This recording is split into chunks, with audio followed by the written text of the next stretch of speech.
Welcome to the Lightworker podcast. I am your host, Natalie Grant. I am a lightworker, a meditation facilitator, Reiki master, and a health and wellness enthusiast who thrives on helping people. Connection is my superpower, and I just love bringing people to a space where transformation can occur. Are you looking for information on being a lightworker? Are you a light worker and just love collecting knowledge from other light workers?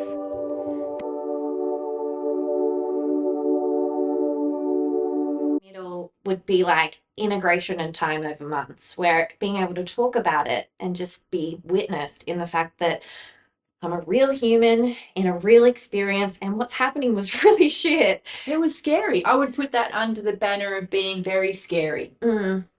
You know, and I don't know whether you want to talk about that or not, and you don't have to. I will one day, but I don't think today's the day. No, but, you know, I would put that under the banner of very scary, and you were pushed to your limits. Yeah, the thread thing is a very great analogy. Yeah. So I was on my knees praying and wondering what the purpose of it all was. And like, I wish I could just go back to be with myself and just tell her that it's all going to turn out okay. And part of me must have been doing that because like something kept pulling me forward, and the community that I had around me, thanks to Reiki One, I'm still friends with a lot of those girls to this day, and they're always in the DMs hyping me, like grateful, so grateful. Which is why there were so many people in that class, because you needed to pull that group together.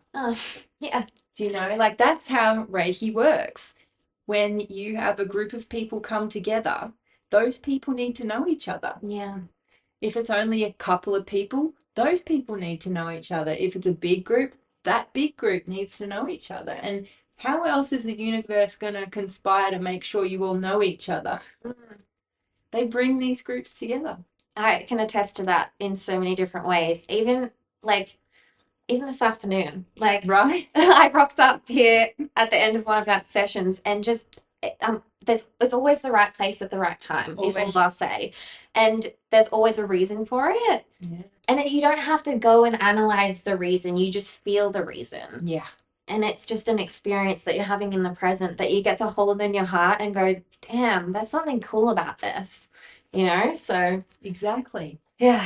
But if it wasn't for the Reiki One was the catalyst to the evidence that I've built from that. Like if it wasn't from that moment, all of these things might not have made as much sense. And also the community was there for me all the way. Yeah. Sure, I didn't share as much as I shared with you, with everyone. I just couldn't reiterate the story while I was in it because it brought more focus to it, where my focus was on moving forward instead of moving beyond being here and focusing on what's here is kind of like the victim, where I was wanting to focus forward for what I wanted to create, because I knew that on some level, all of us, every single one of us who come through any of these sorts of like channels or groups, we all have something really sacred and unique to offer. Yes, we do. That we're here to share. And I knew that was for me too. Why would I have experienced all of this if that wasn't the case? Yeah. I just couldn't focus on what was around me as the evidence for that. I had to just like lean into what I was feeling in my heart from what was around me, if that makes sense. It totally makes sense. I have to let Archie out because he's going to try and tap a hole into the glass. Hold that thought. Off you go. Go on then. That's my little fluff ball who pretty much owns the place. Yeah. Well, we love it. Oh, Jess. Like, thank you. Thank you. No, yeah, thank you. Thank you for sharing it, because it's a toughie, you know, like people think, oh, I'm going to become awakened. I thought that. Right? I'm going to become this whole new human. Everything's going to be amazing. And then when it gets to that knee moment and you're screaming at nothing, going, what the hell have I just signed up for? Mm-hmm. You know, when I say screaming at nothing, you're on your knees and you're yelling at the roof. Air around you. Air, the roof, the trees, like. And you're not really sure who you're yelling at. No. Or what for. But you know you're listening. Oh, yeah. No matter where you're yelling, I truly believe that's the right whoever's listening is the right ones listening. Yeah, well, because we've learned, Yeah. right, through the practice of, because like Jess, I started out in a Reiki class where someone told me to do a self-healing for 2 minutes every day. Her name was Dorothy Asagi, right? Just get into your channel and just be with whatever's there. You know, that was the hardest thing to do. Mm-hmm. But then I got addicted to it. There is something really addictive about it. Because of exactly the thing that you described, Mm-hmm.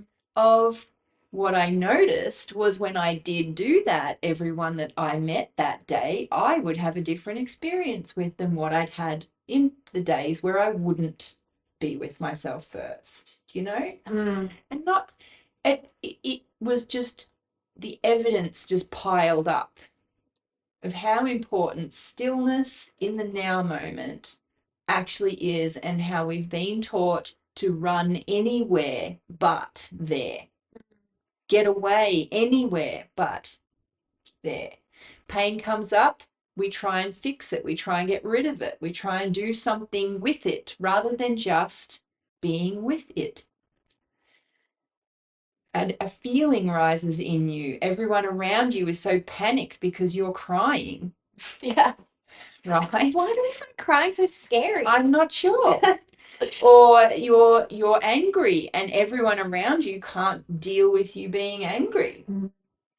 And we're all guilty of being the person that isn't able to witness it, or the person that isn't able to just share it. Yeah. There's not one of us human beings on the planet right now that can genuinely hand on heart say that you've got everything together.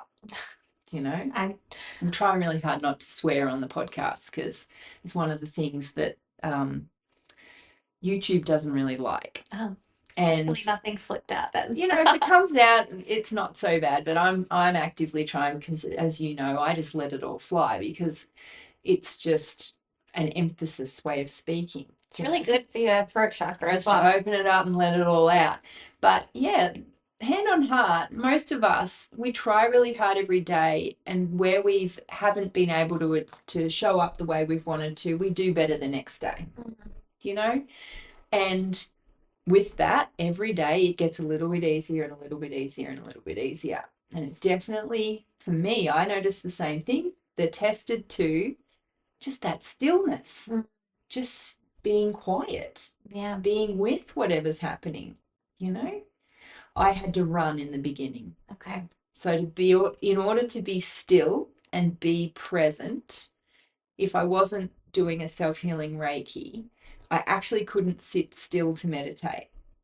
So I'd run. But I could be super present when I'm running. So I can't run with headphones in. I can't listen to a talking book. I can't do any of those sorts of things. I have to be feeling my feet on the pavement, hearing my heartbeat, being with my breath. Thank you for letting Archie. He's back. Would you like to come up and join us? Would you like to come up here? Yay! Hey, let's see whether he gets all narky. You just sit there. Thank you. Okay. So it's lovely to hear that, yeah, just the simple tool that you learn in level 1 gave you the evidence to push you further. Yeah, but it definitely, but it just ignited something in me that made me search for more. Yeah. And I kept going until I found it. It sounds like such a weird thing to say because I didn't really find anything. I just peeled back layers of things that I'd learned that didn't serve me. But it's not that it was an easy, like, obviously I had my own external battles, but there were also programs within myself that I still had to bear witness to in action of, that I also had to find forgiveness of myself in real time. So, like, it's 2025 now. I think I came to my first, I think it was 2021. I'll have to check my certificates. Yes. But I struggled a lot with the fact that I still made mistakes, coming from a perfectionist side as well, and knowing what I knew about healing and spirituality and and how we treat others is so important, as well as how we treat ourselves. Like, there were times where I was so hard on myself for the mistakes that I've made. Yeah. And I just want to put it out there that even in our mistakes, they're so perfect because they're teaching us something. They taught me what I never wanted to do ever again, because I'd make myself feel so sick and guilty for weeks or days or whatever it was. And it's just been a journey, and it's so, I'm so grateful for it, which is weird because it was hectic. It's hectic because that spiritual awakening is not an easy path, and it can take people in all sorts of directions, because when you hit that kind of frenzy zone where you get into the let's absorb as much information as I can about what I'm discovering here, that sends people off in multiple different directions. You know, they might go and learn 5 different modalities, and then they go off and they change jobs, or they change where they're living, they move from state to state, and you know, like they go into full blown frenzy or crazy zone, you know. Yeah. You've got 10 books by the bed and you only ever read 3 chapters out of each of them, and that kind of thing. Yeah, I've definitely been there. Been in that zone. Trying to, honestly, at some points, like if I was doing paperwork at work, which is so not allowed, but I would have one little AirPod in so I could listen to podcasts. It probably didn't help my situation, let's be real. But at the same time, I was so keen for embodying and because I didn't have an embodiment of it. I just really wanted to get every angle of it to understand it. And it becomes quite addictive. It does. Because you're learning the few bits and pieces that you need for being able to work your now moment, to play in your life, to be in your reality. So one of the things that I thought I'd ask you is, when you're doing all of that and you're still hitting a repetitive zone, right? Okay. There's something come in and you know it's an old pattern. It's something that's, you know, keeps coming up. You're doing your self-healing. You're doing all the things you should be doing that's going to help support all of that, but it doesn't seem to shift. Okay. What worked for you? Because what worked for you might be something that helps somebody else, right? And what worked for you might be something different than what worked for me. Okay. So when all of your spiritual tools weren't working, what did you do?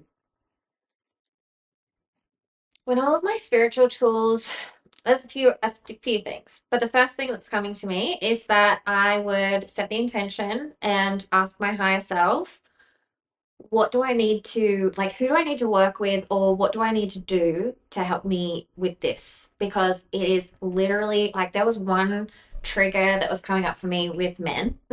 Let's be candid.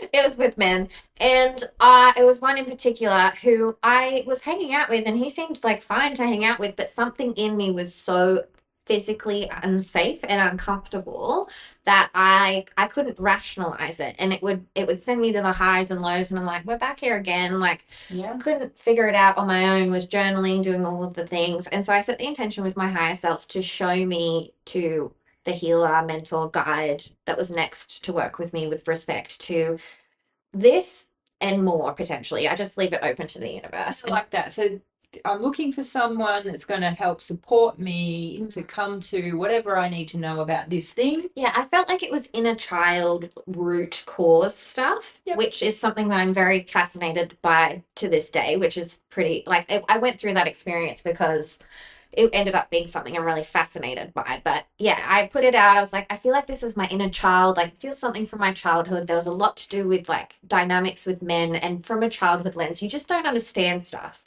It's no one's fault.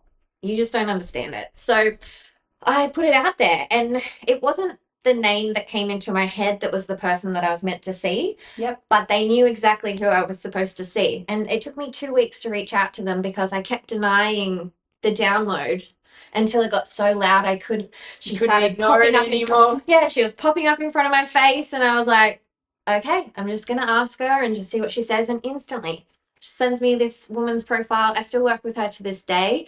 And after that, she did one session with me, and I was able to move through it enough to separate myself from it. It wasn't completely gone, but it was gone enough that I wasn't reactive around this person without any sort of anything. Yeah. So that would be one thing that I would do. Yeah, so you sat down, Yep. you asked your channel, Yeah. who am I going to see that's going to support me with this? Then you had something come in, and then that led you on the breadcrumb trail to the person that ultimately did help support you with that. Absolutely. And that came from inside.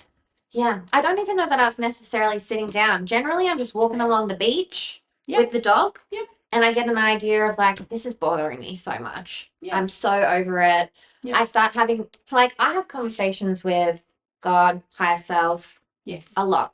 Especially when I'm out walking. Something about walking, moving your body. That's what I mean by going for a run rather than sitting, because I found it way better. The body's occupied. Yeah. Now we can concentrate on what the job at hand is. Exactly. And just throwing it out there. That was pretty much all I would do.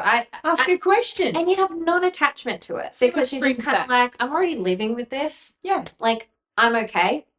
I was the hair breadth of sanity left, but I was okay. I could live like that because I had lived like that and I'd survived. But if you just throw it out there, you don't know what's going to happen. But it gets really exciting when things start happening because you're like, I did this. Yes, you did. Which is super empowering, isn't it? Yeah, you found who you needed to see. Yeah. You then had that space held. You then discovered what you needed to know about that. Yeah. Yeah. So I'm guessing that person that held the space was able to facilitate a way for you to figure out what it was that you needed to know. Yeah. Yeah. It was literally it was inner child work, but it was just about this. It was this meditation, connecting me to my higher self, connecting me to my inner child, and what was the energy of what was holding me there, essentially. Like it's like that expression. I hate this expression, but it is also very valid. We use it in radiation therapy all the time. There are many ways to skin a cat. I hate that. I know, but there's like, I get it. Yeah, I've used it as well. Yeah, there's so many ways to do the one thing. Yeah. It's just about what works best for you. And so for me at this point in time, because I've done similar things with like past lives regressions, it's a similar sort of thing. You're going into the energy of what was to understand what was happening and to kind of just put a little bit of neutrality on it. Feel your feelings. See what was there for you, but come back to a place of like, it's not a thing anymore, sort of thing. So it's not my best explanation, but yeah, she held the space for me to be able to be, my inner child was calling out for me. Yeah. Calling. The things were going awry because she was going awry. Like she just needed my attention and I didn't know how to connect the pieces of that. And I really needed someone to hold me in that, to be able to almost make it safe for me to do it myself. Yeah. And that was all it was. I just didn't feel safe with myself. Same as the meditation and the silence. It was a lack of safety. Me with me and my own thoughts, but I made this whole thing like crazy. Like, what is that going to do? You know? And so the more that someone actually holds you in that space so that you can just be with your own realizations, because she's just guiding me. She's just saying words that's taking me through a visualization. My mind, my third eye, my team are the ones helping me to come to full circle with this. She is the most incredible facilitator. There's nothing to take away from that, but it's an inner journey that I had to experience with myself that then connected to me deeper, so that then when I did go to do this incredible inner child meditation on YouTube, I highly recommend for everyone. It's like goes through Ho'oponopono, and it's by Dr. Len, and he does I listen to that a lot now just so I can reconnect to her and just give her the space that if there's anything that she's feeling that is coming up, that there's actually room there for her to feel it. And I just didn't have I was able to hold other people in their grief, in their pain, in their everything. Yep. It was the one thing I couldn't do for myself. And by working with other people and actually having them normalize the fact that feelings are okay, and that, the way that my body was reacting to something was from something so real, and I didn't have to, talk. Not that there's anything wrong with talk therapy, but I didn't have to talk therapy my way through it in order to make it a real thing. I actually just got to be and hold my inner child in something that was truly real for her, that was making it real for me, and just kind of be her big sister slash best friend to show her the way through, Exactly. which then showed me that I could show myself the way through. It's all just this, it's all us against us, but we've just got other people to also help us, which is like taking it to the next level. But it is. It can get a bit beyond where some people kind of have an understanding around, but it is us against us, but it is really nice to not have to do it on your own. yeah, And I don't think we were ever meant to do any of this stuff on our own. yeah, And I think we're rediscovering now through the more that we discover ourselves, the more magic can happen when we do it together. yeah, And I think that might be why there's an uprising of group work that people are doing, because we're starting to see the value in listening to other stories, connecting with each other, helping each other rise rather than doing it on our own. And that sometimes when we keep trying to do something on our own, that actually, in order to shift it, you're actually meant to have an exchange with someone else. You're just putting off the inevitable. yeah. You know? You had to find that healer. You needed to work with that person, and that exchange then unlocked something in you. A bit like when you showed up today, and then we had the lovely guests that were here shared something with Jess that she had to have, and that unlocked something in you. Yeah. Because we knew you were arriving when you needed to be here. And the timing. And the timing was perfect. Mm. Yeah. Yeah. And it's trusting that. It's trusting that, but in all forms, I think. Like I said, was saying, because I think that was the thing I was missing, even in my own personal mistakes, is that, like, even in those interactions, we were all learning something that was helping lift us together. I truly believe that. Definitely. Especially when you're coming from a heart-led place. Like, you're just doing the best you can with the tools you have.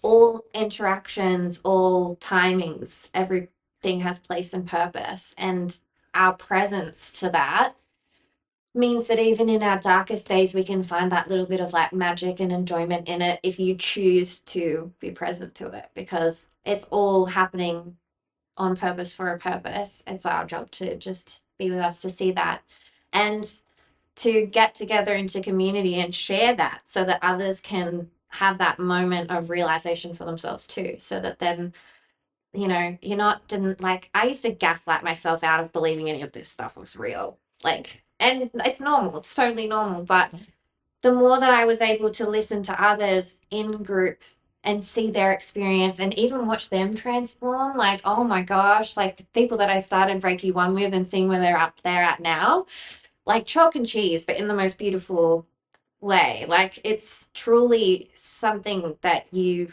have, like, you don't have to see it to believe it. Believing is seeing.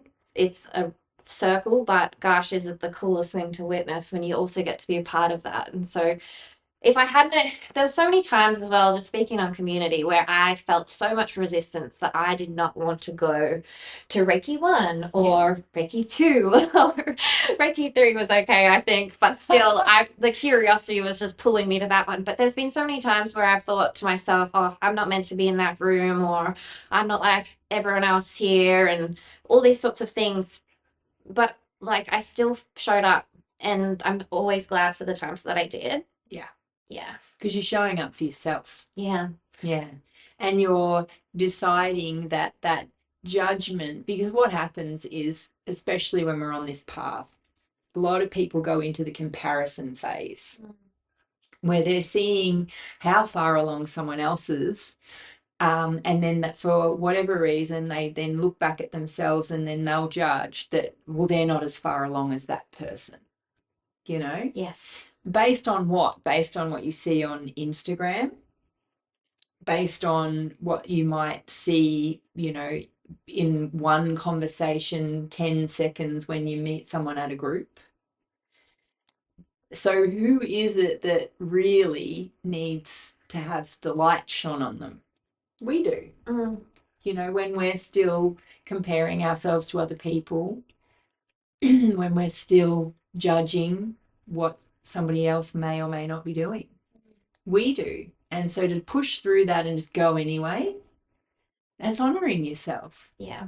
You know, because that curiosity part that's happening in there is like, there's going to be something here for me. You know, I don't know what it is yet, and it's terrifying me. But there'll be something there for me. And if I can just figure out what that is, then that's why you get guided to be wherever it is that you got to be at that time. And if you judge later that however you were or whatever happened was wrong or bad, notice that you're judging it. Because in that judgment, there's something there for you. Yeah. Yeah. You know, it is such an interesting path to sort of watch life through that lens now. Yeah. Don't you think? Well, especially because it wasn't too long ago that I looked at life totally differently. Yeah, it's super interesting to see things through that. And it's not a perfect system. I still have very human days where judgment comes out, especially against myself. And I have to sit with myself and just ask a few questions and why is this coming up today? And what is this trying to show me? And honestly, my judgment of others is generally somewhere that I'm judging myself. And so how can I release that? There's so many things that is available for us if we are open to the curiosity of why it's presenting itself. But yeah, it's interesting. And so now you've gone from technician to a completely different role now. Yeah. Yeah, in something that you seem excited about and happy. Thank you. Everyone's telling me I'm really happy. And are you? Because I'm asking. Oh, well, I mean, I've only been there for a couple of months and it's still kind of in the realm of what I was doing. It's just a lot different, but I wanted to work from home so I could be with my dog a lot more, and I am really happy. I'm only 3 months in, but I went through this. I was in a deep state of burnout a few months ago, and I've gone through a very big clearing of that and honoring my body and slowing down, which has been quite difficult because I started dance and I've been doing singing and all these sorts of things that I've pumped the brakes on for a bit. But yeah, I truly feel happy. And it's scary because I used to think that I was so happy. And I guess beforehand, my happiness was like the pinnacle of like if my life was good and working out, and my happiness was derived from things outside of myself. Whereas I would say that prior to last week going to China, my life was quite simplistic in a lot of ways. Like it was starting to amp up again, which I'm loving, but I'm truly happy. And I was happy before I even left the clinic when shit was hitting the fan. I think I found my happiness in that. And then so nothing else really, like everything's just starts and ends with me at home with Frank, and then the rest is a bonus. And if there's a hard day there for me, which was still happening, I found pleasure in witnessing myself and how far I'd come. Okay, yes. Because I was able to show up differently because of what I had learned along the way.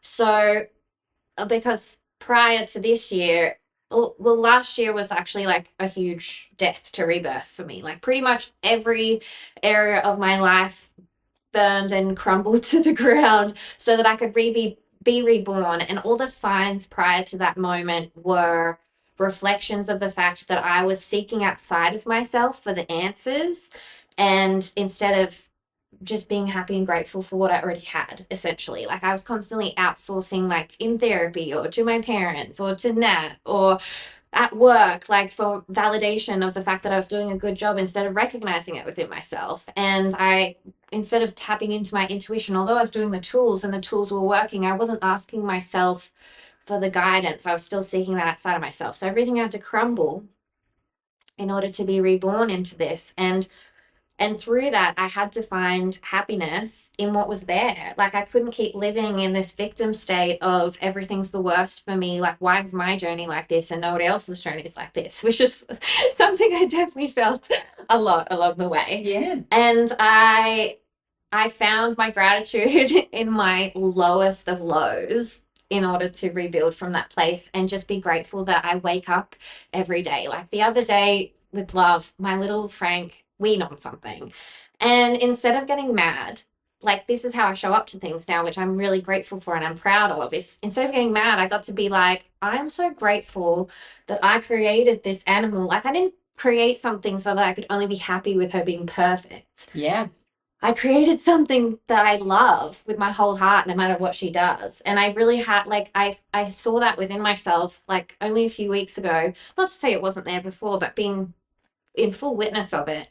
And I get to be so proud of that because I created that for me. Like, I uncovered that where I didn't have that a few years ago. I had everything else that I thought I was supposed to have based on what was told for me outside of myself. Whereas now, it's a good day if we just wake up. Like, it's a good day if we get to look in each other's eyes and just like get to snuggle her, you know, like everything else on top of that is a bonus. And my health is here. Like, I was so burnt out. Like, the fact that I'm healthier than that, or even when I was burnt out, the fact that I could get up and do my tools every day. My tools were my life force through that because they anchored me into myself before I went out in the world. So even though I was tired, I knew I'd done everything I could for myself to set my day up right. Yeah. And I got to be proud of that. I got to be proud of how I'd shown up for the last few years. And I got to be proud of deconditioning the victim mentality or letting go of those sorts of things, or the fact that I kept putting in the work until it was something that I'd worked through. And I got to see the fruits of my labor, but in a way that I like isn't measurable. Like, it's just me waking up in the day and noticing like the beams of sun coming through trees and just being grateful for how that looks from my bed. Like, yeah, that's how simple it can get. Yeah. Which is, if I just keep thinking when I say things like that, a version of me 5 years ago would be like, what do you mean? Like, can you put sun rays going through the trees? Beams? What? Like, what do you mean? Like, yes. So I'm having conversations like this in my head when I'm saying these sorts of things. And I love her for that, for coming through. And I love that there's a version of me like that as well, because we hilarious. Found her, right? Yeah. So this is the thing that, what do we want to say? We want to say, when people go on this journey, which you have been on, and you get to this point, yeah, where you've discovered that part of you that's always been there, right?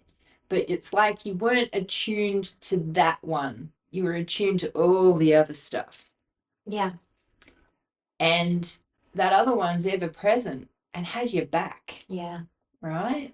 That wants the best for you, wants you to have all the things that you've ever wanted, wants you to live the life that you deserve. But we've been conditioned and trained, and our autopilot just kicks in, and there's all these other things that rise up in there too. So you do sound crazy when you're going through this process. You are talking to yourself. There are voices in there that you end up yelling at and having an argument with and conversation with, and maybe you'll listen to this one, but I don't want to listen to that one, and you start discerning the internal chatter. Yeah? And when you start discerning that internal chatter and you start determining which one's life supporting for you and which one's life alienating, and then you decide which one you're going to start listening to based on the outcomes when you have those supposed muck-ups, Yeah.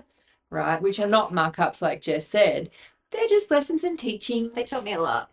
And then next time you're going to tell that other voice that they can go take a long walk off a short pier. You know, and you're going to listen to this other one that seems to have some ideas, but all of it's in here. All that conversation goes on in here. Yeah. So I have a question for you. As you've progressed through doing all of that, have you noticed that in your present time, now moment reality, it's gotten quieter? Yes. Oh, yes. Yes. And what do you want to say about that? There was a point after I started to, because I started doing many different things for many different reasons. There was the spirituality, there was the mind, and then there was the body. So I was learning to regulate my nervous system, cold baths, all sorts of things. Learning about mindset, and then I had some control over it. And then I was protecting my energy and learning the different things about energy.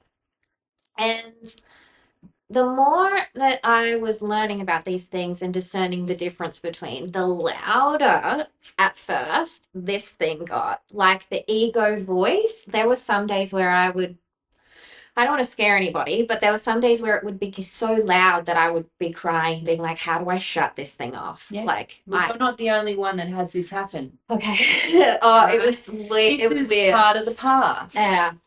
And so what you're describing, I guarantee there's heaps of you that this has either happened to or is happening to or you're about to embark on. Yeah. Depending on where you're at with this discernment process. And it tends to get acutely loud Oof. right before everything goes quiet. Yeah.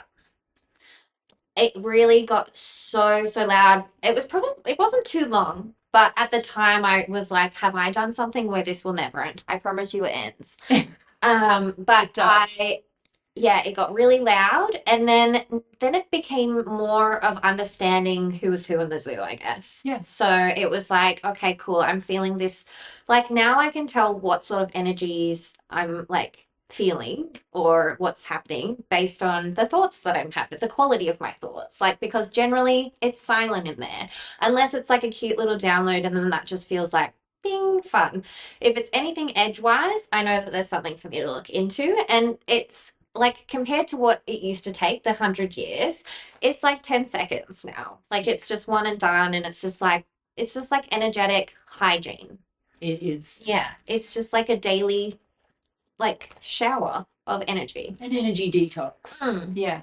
And it's important that we do it. Yeah. I know for me that I had to, you know how you said you've got your physical stuff you do, your mental stuff you do, and then you got your spiritual stuff you do, because it is the trilogy all the time. Yeah. Right? Body, mind, soul. My physical stuff led me down the path of learning martial arts. Mm. And I had to learn martial arts so that I could appreciate why Reiki works so well. Because it's the daily practice that you do, your dedication to your whatever you're allowing yourself to have that time of. You know, I know mine has ebbed and flowed through lots of different time frames depending on what stage and phase I've been in my life. So when I didn't have kids, I could sit there for an hour and have a great time. But then you have kids and you've got like 30 seconds, right? Or a puppy. Yeah. Right, that wants to go out for a wee or whatever. Do you know what I mean? Like you don't have the hour because your attention is being drawn in lots of different places, right? Then you come out of that phase and maybe you might have a bit more time. Then life gets busy or stressful and you don't have the time. So it changes, but the constant for me was I always had 2 minutes. Mm. And then I learned martial arts to show me why that was so important. Because what you default to is what you practice daily. So in martial arts, we practice basic blocks, basic punches, basic waist movement, so that when we are put in the stressful situations, the body does it on autopilot. Right? Now, without those hours and hours of practice, when you're in a stressful situation, your body won't react in the autopilot that you want it to react in. Because I've trained my body to do certain things, it will respond that way in a stressful situation. So when we are talking a spiritual practice, if you do something every day and it's basic, it's presence, it's be here with your body, feel your feelings, and be truthful with yourself about how you're feeling and what you need. Yeah? And honor yourself. They're the key ingredients, I believe, to any spiritual practice. Now, that will go across all sorts of, different faiths and different teachings. But at the core of all of them is be here, be with you and whatever it is that makes your heart beat and your lungs breathe. Step away from judgment and figure out what you need. Stop putting your energy in other people's stuff and make sure you're squarely in your own. Yeah? And you practice that every day. When you are put in a stressful situation, you default to that. Yeah. Yeah. That's why it works. Right? Absolutely. And then you get to have those experiences where you go, oh, that didn't really work for me. Oh, that made my negative Nancy louder. Let's try something different next time. And we refine it and hone the practice and hone the experience. In martial arts, we say we polish our stone, right? Because the stone's there and it's got hard edges and you haven't quite got it right. You haven't quite got the grounding. You don't quite have the connection. You don't quite have the motion. But every time you practice, you're polishing that stone and you're refining it and you are honing your skill. And that's what we do when we have any kind of spiritual practice. I really believe that that is a key ingredient for human beings' evolution. Yeah. Is instead of letting the ghosts from the past run our autopilot response, most of them we have never met. And when I'm talking about ghosts from the past, I'm talking about your ancestral lineage. The stuff you inherited from your ancestors that you don't even know, but you're living in a body that's filled with cell memory from their experiences. And the gift that they've given you is that some of those experiences are helpful. And then the inhibitors are that some of those experiences aren't helpful. Yeah. The only thing is no one's ever taught us to discern which one we actually want to use, because none of us are here to make the decision. Yeah. Because our brains are in the future or they're in the past. They're worrying about something that happened when the inner child was little, right? Or they're worried about something that hasn't even happened yet. It's not even here. Yeah. So we got to start practicing this stuff. Yeah. I know my life got better from that 2 minutes minimum. Sometimes it was an hour, other times it's 10 minutes. These days I'm lucky. I got time. My kids are a little bit older and I can sit for a bit longer, Absolutely. But even when those times where I didn't have time, it might have looked like being in the shower. Yeah. Right? Or sitting on the loo. That was my 2 minutes. But it's also ritualistic. Yes. Yeah, because you're always doing it. So, It could have been while you're walking down the street, washing a dish. Yeah. I mean, it still is sometimes, because being conscious of, am I in the present moment, happens for me more than just once a day now. Agreed. Are you there? Yeah. Yeah. So you do it multiple times during the day. Am I present? Am I honoring the teacher that's in front of me here, that's delivering me this fabulous message that I've got something to look at? Yeah. Absolutely. And you do get to that point, but at that point is when everything's kind of quiet in your brain, and when it's not quiet, you start paying attention. That's it. Yeah. It's like, something's wrong because you've had all this peace and serenity, and then all of a sudden you're like, where's my peace gone? Where'd my peace go? What is happening here? Yeah. How can I pull myself back into the present? Yeah. But I love the practice as well, because it's kind of like, I don't know, a connection to honoring the work that I've done. So when I'm like pulling myself back, I'm kind of like, this is what I worked for. So I can just have that quick moment of like, oh, bring myself back. I don't have to worry about that, or, shoo something away and bring myself back into myself, because I'm right here. I don't need to be focused on the future or ruminating about something that's happened. No. And if I am, it's a simple question. Like, why is this mine? And then I'm back to good. So, yeah. But it was the practice over time that's been able to make it so much easier. And I think I think of it like the gym, like going to the gym, even though I don't go to the gym. Yeah. It's like you do practice it every day because it's something for you to prioritize you. Like it's us with us forever. From the time we're born to the time we leave this earth. That's right.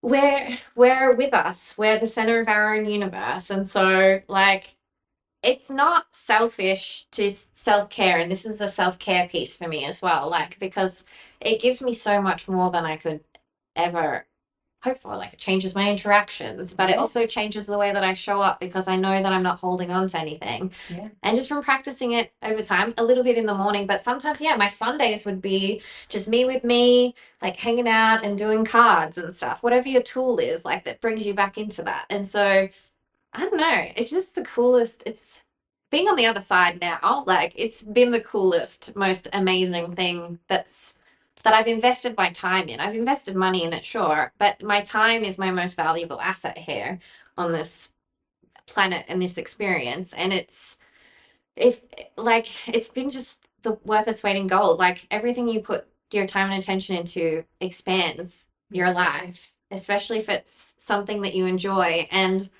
I didn't like enjoy the work side necessarily first, but I did enjoy what it brought me. And so all in all, like yeah, I can't put a price on it. It's just the best. It's the best, isn't it? Yeah. Yeah. It's a lovely place to be when you realize that you're in charge of you. It was always what I wanted. Yeah. Like it was what I was wanting that whole time. And I was trying to logic my way to get there, but I had to feel my way to get there, but I had to learn how to feel first. Yeah. And that's the challenge. But I would say that I do affirm it, which I highly recommend. Not that not that necessarily all affirmations work, but I do like to code in things. And I think that every day that I do stuff like this for myself, every day my life gets better.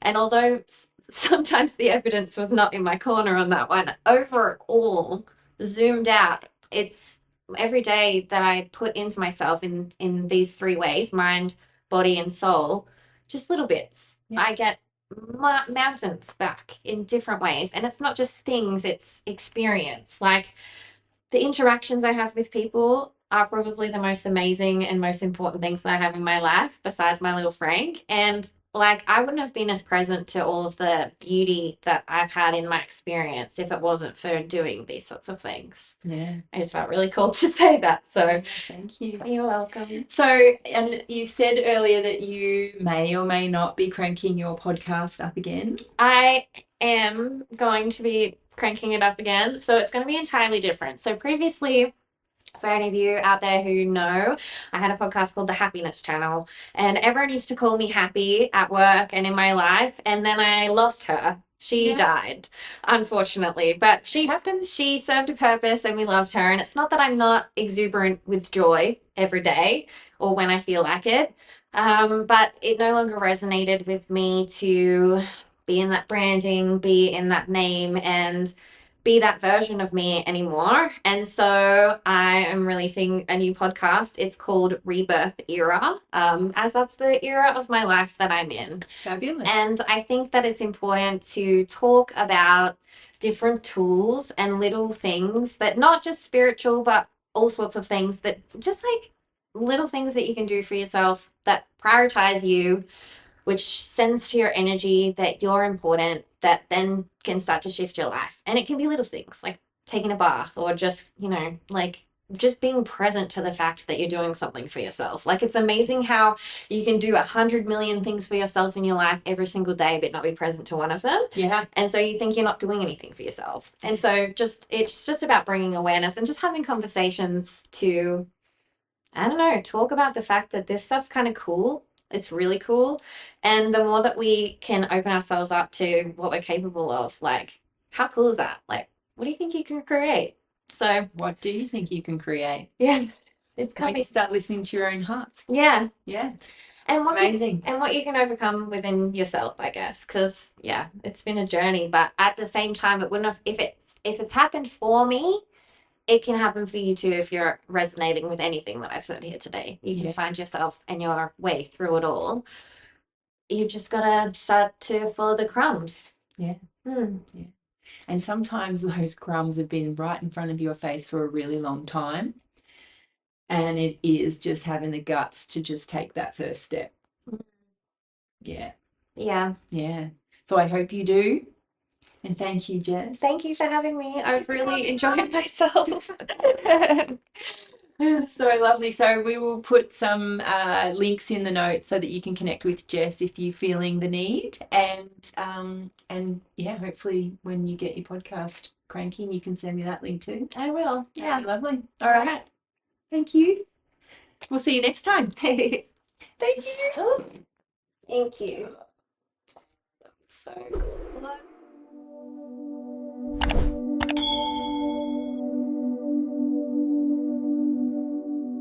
thank you for listening. If you feel that you benefit from this, then please share with someone you love. The content found within these podcasts are not intended to diagnose, treat, cure, or prevent disease. Nothing on this website is intended to diagnose, treat, or cure any physical or medical conditions. If you have any physical or medical conditions, you should seek the advice of your medical professional immediately.